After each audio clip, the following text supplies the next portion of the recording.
ছাত্রদল হেরেছে চাঁদাবাজি উগ্রতার কাছে। ছাত্রদলের টাইমিংও ভালো ছিল না। ডাকসুর কথা বলছি।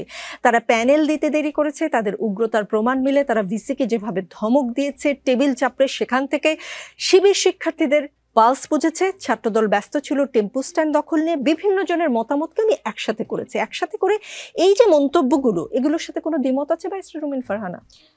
আমি যদি আরেকটু ব্রডার পার্সপেক্টিভে বিষয়টি আলোচনা করি, আমাদের রাজনীতির ধরন কিন্তু পাল্টে গেছে। আপনি যদি নেপালের দিকে তাকান, আপনি যদি কিছুদিন আগে শ্রীলঙ্কায় যেটা ঘটে গেল সেদিকে তাকান, ইন্দোনেশিয়ায় যেটা ঘটবো করেও ঘটলো না কিন্তু ঘটার পথে যাচ্ছিল সেদিকে তাকান, এবং সর্বোপরি আপনি যদি বাংলাদেশের দিকে তাকান, রাজনীতিতে একটা বিরাট প্যারাডাইম শিফটিং হয়েছে। রাজনৈতিক দলগুলো যদি এই শিফটিংটার পালস ধরতে, এই নির্বাচনগুলোতে রাজনৈতিক দলগুলোকে কিংবা তাদের সমর্থিত প্যানেলগুলোকে তার মূল্য চোকাতে হবে। ফর এক্সাম্পল, আমরা এক সময় বয়ানের রাজনীতি বা বয়ানের রাজনীতি না বলে আমরা আইডেন্টিটি পলিটিক্সের জয় জয়কার দেখেছি। ধরুন বাঙালি জাতীয়তাবাদের আইডেন্টিটি, কিংবা ধর্মভিত্তিক আইডেন্টিটি, কিংবা ভাষাভিত্তিক আইডেন্টিটি। এই আইডেন্টিটি পলিটিক্স, যেটা ফর এক্সাম্পল ভারতের দিকে যদি আপনি তাকান, উগ্র ধর্মভিত্তিক যে রাজনীতি তারা করে যাচ্ছে, তাতে প্রতিদিন তাদেরকে আরেকটু উগ্র, আরো বেশি হিন্দু, আরো একটু বেশি হিন্দু, এটা প্রমাণ করতে গিয়ে তাদেরকে হেন কোনো কুকর্ম নাই যেটার আশ্রয় তাদেরকে নিতে হচ্ছে না। অন দি আদার হ্যান্ড, আপনি যদি দিল্লিতে আম আদমি পার্টির পলিটিক্সটার দিকে তাকান, তারা কিন্তু কল্যাণ ভিত্তিক রাজনীতি, জনগণের কল্যাণ ভিত্তিক রাজনীতি বা ওয়েলফেয়ার পলিটিক্সের দিকে মন দিচ্ছে। আমাদের উপমহাদেশ ভারত, পাকিস্তান, নেপাল, আপনি এই দেশগুলোতে যদি দেখেন, এবং আরো সংক্ষিপ্ত করে আলোচনা আনে যদি বাংলাদেশের দিকে তাকান, মুক্তিযুদ্ধের পক্ষ বিপক্ষের রাজনীতি, বয়ানের পক্ষ বিপক্ষের রাজনীতি, বাঙালি না বাংলাদেশি এই তত্ত্বের রাজনীতি, ধর্ম মুসলমান ভিত্তিক রাজনীতি হবে, মানে ধর্মভিত্তিক রাজনীতি হবে, দ্বিতীয় কোনো কিছু ভাববার কোনো অবকাশ নেই। আপনি যেই মন্তব্যগুলো পড়ছিলেন সেই মন্তব্যগুলো প্রথম আলোতে সম্ভবত গতকালকে এসছে, আমি অনেক জায়গায় প্রথম আলো একটা কম্পাইলেশন তৈরি করেছে যে বিভিন্ন জন কিভাবে দেখছে এই ডাকসু নির্বাচনকে। সেখানে অনেকগুলো বিষয় উঠে এসছে। ছাত্র শিবির গত 15 বছর ধরে ছাত্রলীগের ভেতরে ঢুকে গিয়ে বিশ্ববিদ্যালয়ে তাদের কর্মকাণ্ডগুলো চালু রেখেছে, 1। 2 হচ্ছে ছাত্র শিবির বা জামাত, যেটাই আপনি বলেন না কেন, তারা অনেক বেশি সুসংগঠিত এবং ক্যাডার ভিত্তিক একটি সংগঠন। আপনি ছাত্র শিবির বা জামাতে ইসলামের প্রতিটি কর্মী, প্রতিটি নেতা, প্রতিটি সমর্থক, প্রতিটি সাথী, প্রত্যেকে দলের মানে একেবারে ফোরামের বাইরে, একদম four corner of the party যে রুলস এন্ড রেগুলেশনস, তার বাইরে তারা কখনোই যাবে না, কোনো রকমেই তারা ভোট দেবে না। তাদেরকে আপনি কোনো কিছু দিয়েই আপনি তাদের ভোটকে কেটে অন্যদিকে নিতে পারবেন না। 3 হচ্ছে এই যে ওয়েলফেয়ার পলিটিক্সের কথা আমি বলছিলাম, আমি গণমাধ্যমে দেখলাম, এটা তার আমার জানার কথা না, আমি তো জামায়াত বা শিবিরের সঙ্গে যুক্ত নই। তারা বিভিন্ন জায়গায় স্টুডেন্টদেরকে নানানভাবে সহযোগিতা করেছে। ফর এক্সাম্পল ওয়াটার পিউরিফায়ার, প্রতিটি হলে হলে তারা ওয়াটার পিউরিফায়ার দিয়েছে। তারা স্টুডেন্টদের যারা হয়তো ততটা আর্থিকভাবে সক্ষম নয়, তাদেরকে, তাদের ভালো ভালো কোচিং সেন্টার আছে, সেই কোচিং সেন্টারগুলোতে তারা বিনা পয়সায় কিংবা কম পয়সায় তাদেরকে কোচিং করিয়েছে। অর্থাৎ স্টুডেন্টদের সুখে দুঃখে একেবারে আজকে থেকে না, এটা 1 বছরের প্রস্তুতি না, কিন্তু এটা জামাতের বহু পুরনো প্রস্তুতি। এখন এটা তাদের গুপ্ত রাজনীতির প্রকাশ্য ফসলও বলতে পারেন আপনি, কিংবা তারা যে দীর্ঘদিন ধরে রাজনীতিটাকে ছাত্রছাত্রীদের সঙ্গে একাত্ম হয়ে করতে পেরেছে, এটা তাদের একটা সফলতাও আপনি বলতে পারেন। তবে আমার কাছে যেটা মনে হয়, যারা পরাজিত হয়েছে তারা ডিনায়ালের মধ্যে না থেকে, কিংবা অস্বীকারের সংস্কৃতি মধ্যে না থেকে, বা কি আওয়ামী লীগের ভোট জামাতে চলে গেছে এইগুলো কথা বলা না, দলকে আরো বিপর্যয়ের মধ্যে ফেলা। কেন ফেলা, আমি আপনাকে একটা হিসাব দিয়ে বুঝাই। ধরুন ডাকসু নির্বাচনে ছাত্র দলের ভিপি প্রার্থী পেয়েছে 5000 বা 6000 ভোট। হ্যাঁ, শিশির মনির, আজ সকালে ডাকসু নির্বাচনে জয়ী ছাত্র শিবির সমর্থিত প্যানেলের নেতারা প্রথমে রাজধানীর রায়ের বাজারে জুলাই গণ অভ্যুত্থানে শহীদদের কবরস্থানে গিয়ে দোয়া মোনাজাত করেন। এরপর তারা রায়ের বাজারে শহীদ বুদ্ধিজীবী স্মৃতিসৌধে গিয়ে দোয়া মোনাজাত করেছেন। তারা কি সেখানে 71-এ শহীদ বুদ্ধিজীবীদের জন্য দোয়া করতে গেছেন নাকি ক্ষমা চাইতে গেছেন?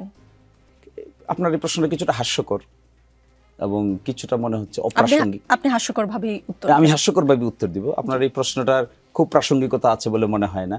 ডাকসু নির্বাচনে তারা ইলেক্টেড হয়েছে, তারা জুলাই এদের কবর জিয়ারত করতে গিয়েছে, শহীদ বুদ্ধিজীবীদের কবর জিয়ারত করতে গিয়েছে। সেটা কি পাশে ছিল বলে, মানে না হলে যেত না এরকম কিছু? এখন আপনি এটাকে কিভাবে ইন্টারপ্রিট করবেন? ধরেন আমি আপনার কাছেই জানতে ধরেন একটা গ্লাস, জি। একটা গ্লাসে অর্ধেক পানি আছে আর অর্ধেক খালি আছে, আপনি দেখছেন অর্ধেক খালি আছে, আমি তো দেখছি অর্ধেক ভরা আছে। আমি কিছুই এটা দেখছি না, আমি প্রশ্ন দৃষ্টিভঙ্গির বিষয়। করেছি। এই যে প্রশ্নটা করেছেন এটা হলো আপনার দৃষ্টিভঙ্গির বহিঃপ্রকাশ ঘটেছে। এখানে আছে বলে যেত না, এখানে আসে বলে যেত। Is it a fallacy? Can it be argued? What should be the argument? Argument should be তারা ইয়াং টকবগে ছাত্র, ঢাকা বিশ্ববিদ্যালয়ের অধিকাংশের ভোটে ইলেক্টেড হয়ে যাওয়ার পরে দে পেইড দেয়ার অ্যাটেনশন বুদ্ধিজীবী কবরস্থানেও, দে পেইড দেয়ার অ্যাটেনশন। এটা তো আমাদের আপনাদের এই ধরনের কোয়েশ্চেন করার চাইতে we should appreciate it because they have taken a very positive, innovative, creative initiative. তাহলে কি ৭১ নিয়ে শিবিরের বা জামায়াতের পলিসিতে কোনো পরিবর্তন হয়েছে? শিবির আপনার চোখের সামনে কি করছে দেখেন না? আপনার এবার ইনক্লুসিভ কি প্যানেল দিয়েছে তারা? ঢাকা বিশ্ববিদ্যালয় ইনক্লুসিভ প্যানেল দেয়নি তারা? ঢাকা বিশ্ববিদ্যালয় অনেকেই বলছেন যে শিবিরের জয়ের পিছনে this is one of the reason. আমি অনলাইনে একটা অ্যানালাইসিস দেখেছি। সেই অ্যানালাইসিসটা কি? একজন বলেছেন যে তারা তাদের প্যানেলে নারীদেরকে নিয়েছেন, তারা তাদের প্যানেলে আরও মাইনরিটি কমিউনিটির লোকদেরকে নিয়েছেন, তারা inclusive, positive, creative atmosphere create করার চেষ্টা করছেন।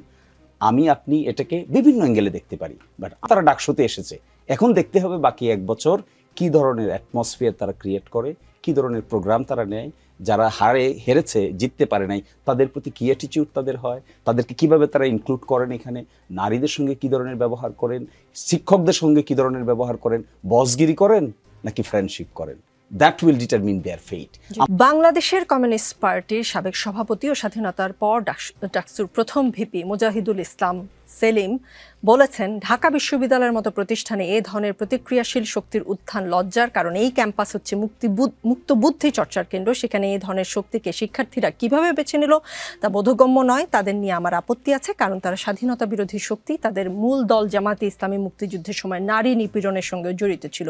কোনো মন্তব্য করতে চান? সাথে আগের প্রশ্নের উত্তরটা যদি দিতেন। যে মন্তব্য করতে চাই এটা আমি, উনি তো সিনিয়র মানুষ, I have full respect for him, I always respect because উনি অনেক এক্সপেরিয়েন্স পান, অনেক কিছু দেখেছেন। কিন্তু এইভাবে ঢাকা বিশ্ববিদ্যালয়ের ছাত্রদেরকে ব্লেম করাটা মনে হয় ঠিক হবে না। That will be tantamount to attack their independent opinion. যেখানে ঢাকা বিশ্ববিদ্যালয়ের ছাত্ররা একটা জিনিস ডিসাইড করছে, রাইট অর রং। মানুষের জীবন উত্থান পতন হয় না? আপনি একটা দেখেছেন, আমি তো আরেকটাও দেখতে পারি। আমরা যখন বৃদ্ধ হয়ে যাব তখন আরেকটা সিচুয়েশন দেখতে পারি। এটাই তো ডায়নামিজম, ক্রিয়েট হবে, চেঞ্জ হবে, আসবে যাবে। বিশ্ববিদ্যালয়ের ইয়াং ছাত্ররা ডিসাইড করেছে তাদের সহপাঠীদের মধ্যে কাকে কাকে বেছে নেবে, তারা তাকে বেছে নিয়েছে। এখন আমি এগুলো আমরা যদি এই বক্তব্য দেই, উড বি জাস্টিফাইড? আমি জাস্টিফাইড মনে করি না, but however I have full respect for him. করা উচিত না। জি, আগের প্রশ্নের উত্তর কোনটার কথা বলছিলেন? জি, আমি বলেছি যে আপনারা যদি কিন্তু হয়তো ঘুরিয়ে পেঁচিয়ে ছাড়া ৭১-এর ভূমিকার জন্য ফর্মালি সরি বলবেন কিনা? দেখুন, আমরা এটা ফুললি মনে করি এখন যে প্রজন্ম জামাত শিবির করছে এদের সঙ্গে ৭১-এর কোনো সম্পর্ক নাই। দে আর সম্পর্ক না থাকা তো ভয়াবহ শিশিরমণি। ৭১ শিবির করছে। আপনি যদি আমাকে এই প্রশ্ন করেন, আমাকে এই প্রশ্ন করছেন কেন? আমি ৮১ সালে জন্ম হয়েছে আমার। আপনি যদি আমাকে এই প্রশ্ন করেন, is it A justified question to me? ইতিহাসের জন্য কবে জন্ম হয়েছে সেটা খুব জরুরি। অফকোর্স। আপনি ইতিহাস জানবেন কেন? To track you in the good track. আপনার বাবাকে দাদাকে আপনি জানবেন না? অবশ্যই জানবো, কিন্তু আপনি যে আমাকে ব্লেম করছেন, আপনি তো আমাকে বলতেছেন কোন একটা জিনিসের জন্য সরি বলতে। কি জিনিসের জন্য সরি বলতে আমাকে বলছেন? আমার জন্ম হয়েছে ৮১ সালে। Why are you telling me to say sorry? তাদের আদর্শে আপনি বিশ্বাসী। ৭১-এ যারা ছিলেন তাদের সেই আদর্শই তো আপনি ব্যবহার করছেন। This is what was the taking. বলতো তোমার বাবা রাজাকার, তুমি কি? তোমার তো জন্ম পড়ে, তাহলে তুমি কি? তুমি হলো চেতনায় রাজাকার। এটা দেখেছেন যে নাকি এটা উইটনেস করেছেন, তাকে যদি আপনি কোয়েশ্চেন করেন, that may be relevant. Why are you asking this question as a student of past 22 years old? আপনি শেষ করেন, আমি বলছি। আপনি যখন 22 বছর বয়সে ঢাকা বিশ্ববিদ্যালয়ের যে ছাত্রকে এটা করেন, you are insulting him. This is tantamount to insult. This insult যখন করা হবে একজন মানুষকে, he or she can take it. And that insult was done by the then Prime Minister. And এরপরে দেখেন নাই কি what was the reaction? শিশিরমণি, আমি কি এবার প্রশ্ন করতে পারি? পরবর্তী প্রশ্ন। আপনি যে সময় জন্মের কথা বলেছেন ঠিক আশেপাশেই আমার জন্ম। আমি 71 দেখিনি বলে কি আমি 71-এর চেতনায় বিশ্বাস করব না? বাংলাদেশের জন্ম হয়েছে 71-এর মাধ্যমে, আমি 71 বিশ্বাস করব না? আপনি কি বিশ্বাস আমি আমার বাবাকে দাদাকে অস্বীকার করব? Okay, আপনার question আমার is জন্ম done? আমার বাবার মাধ্যমে আমি অস্বীকার করব? Is it your question done? হ্যাঁ, Let me answer. আপনি বিশ্বাস করবেন না করবেন এটা তো প্রশ্ন না। প্রশ্ন হলো you are asking me to say sorry for what? Is it did I do anything? You You are didn't do saying anything. just do something চেতনা, right? জামাত ইসলাম কিছু করেনি, 71-এ কিছু কোনো ভুল করেনি। 81 সালে জন্ম নেওয়া মানুষকে বলছেন কেন? আপনি তো জামাত ইসলামের বিশ্বাসে আদর্শে বিশ্বাসী।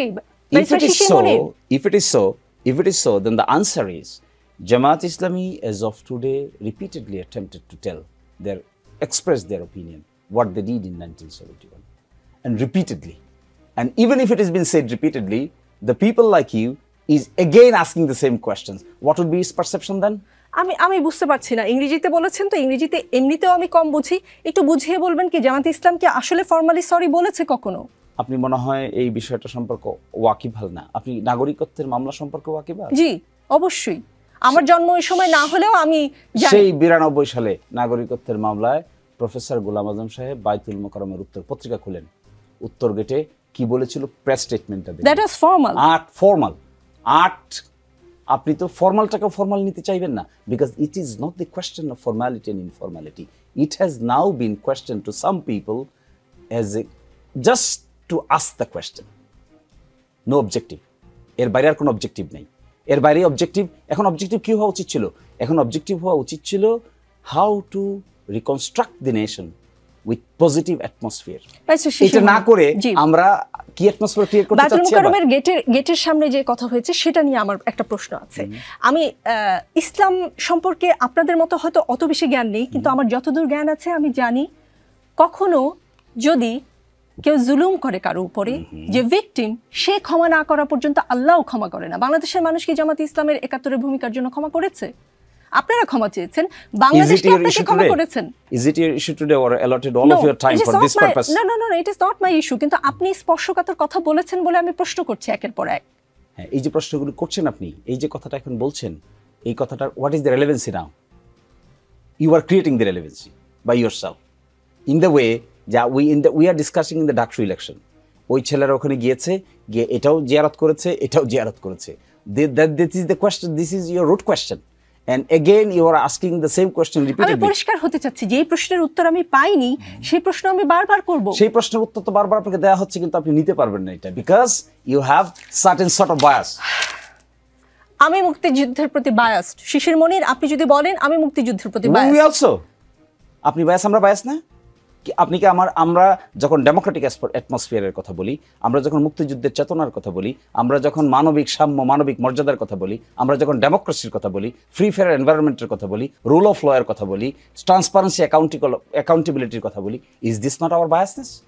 This are our biasness. And এই প্রিন্সিপাল কোত্থেকে আসছে? এই প্রিন্সিপালগুলো আসছে 72 কনস্টিটিউশনে। 72 কনস্টিটিউশন কীভাবে আসছে? ফ্রম 71-এর পরে নতুন রাষ্ট্র গঠন প্রক্রিয়ার মধ্যে এগুলো প্রিন্সিপাল হিসেবে আইডেন্টিফাই হয়েছে। That we are advocating each and every day with sincerity, with commitment. আমাদের লাইফ এবং স্টাইল খুঁজে দেখেন, আমাদের জীবনে কোনো করাপশন খুঁজে পাবেন কিনা, আমাদের জীবনে কোনো হিপোক্রেসি খুঁজে পাবেন কিনা, আমাদের জীবনে এমন কিছু খুঁজে পাবেন কিনা যে আমরা বলি একটা করি আরেকটা, আমাদের জীবনে কোনোদিন কোনো তসরফের সঙ্গে যুক্ত আছি তা খুঁজে পাবেন কিনা। Is this not the sentiment of 71? মানবিক সাময়িক মর্যাদার, মানবিক মর্যাদার মধ্যে এগুলো পড়ে না? ট্রান্সপারেন্সি অ্যাকাউন্টেবিলিটি পড়ে না? ডেমোক্রেসি পড়ে না? ফ্রি ফেয়ার এনভায়রনমেন্ট পড়ে না? Liberty, right to life and liberty পড়ে না? That we are advocating for this. তাহলে আপনাকে মুখে মুখে শুধু বললেই কি হবে, না ওয়ার্কগুলো করতে হবে? আপনার কাজে প্রমাণ করতে চান। আমি মনে হয় খানিকটা উত্তর পেয়েছি।